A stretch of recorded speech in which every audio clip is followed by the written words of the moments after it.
Okay. ఇప్పుడు ఇంకా ఎవరైనా లోకల్‌లో ప్లాంట్ కావాలంటే మీరు ఎవరిది మీకే చేస్తారు? ప్రిఫర్ చేస్తాను. నర్సీపట్నంలో 1000 ఎల్‌పీ చార్వో ప్లాంట్ అయితే హోటల్ పవిత్రాలో ఇన్‌స్టాల్ చేయడం అయితే కంప్లీట్ అయింది. మొత్తం ప్లాంట్ అంతా ఇక్కడ ఉంది. హాయ్ అన్న. ఇప్పుడు ఫస్ట్ అయితే మన దగ్గరికి సార్ వాళ్ళ బ్రదర్ వచ్చారు అనిల్ గారని. స్టోర్‌కి వచ్చారు. స్టోర్‌కి వచ్చి మెటీరియల్ అంతా చూసుకున్నారు. మెటీరియల్ అంతా చూసుకొని పేమెంట్ చేసేసారు. ప్లాంట్ అయితే మేము ఇక్కడ తెచ్చి బిగించేసాం. ప్లాంట్ మెటీరియల్ అంతా తెచ్చాం కదా. మెటీరియల్ అంతా అక్కడ కొటేషన్‌లో ఇచ్చినట్టే వచ్చిందా లేదా ఏమైనా డిఫరెంట్ వచ్చిందా? అంటే కొటేషన్‌లో ఇచ్చినట్టు. కొటేషన్‌లో వచ్చినట్టే అంతా అక్కడ బానే ఉంది కదా. బాను. తర్వాత ఇన్స్టలేషన్ చేసినప్పుడు మొత్తం ప్లాంట్ అంతా కంప్లీట్ అయిపోయింది కదా.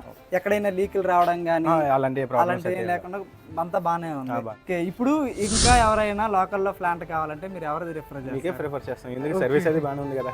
ప్లాంట్ ఇన్స్టలేషన్ అంతా బానే ఉంది. ఐటమ్స్ కూడా అంతా క్వాలిటీగా ఉన్నాయి. ఇప్పుడు ప్లాంట్ అనేది ఇదంతా ఉంది కదా, ఇది ఎలా ఆన్ చేయాలి ఎలా ఆఫ్ చేయాలి మా వాళ్ళు ఎక్స్ప్లెయిన్ చేశారు కదా, అది మీకు అర్థమైందా? ఓకే ఓకే, అంతా బానే ఉంది కదా. Okay, thank you.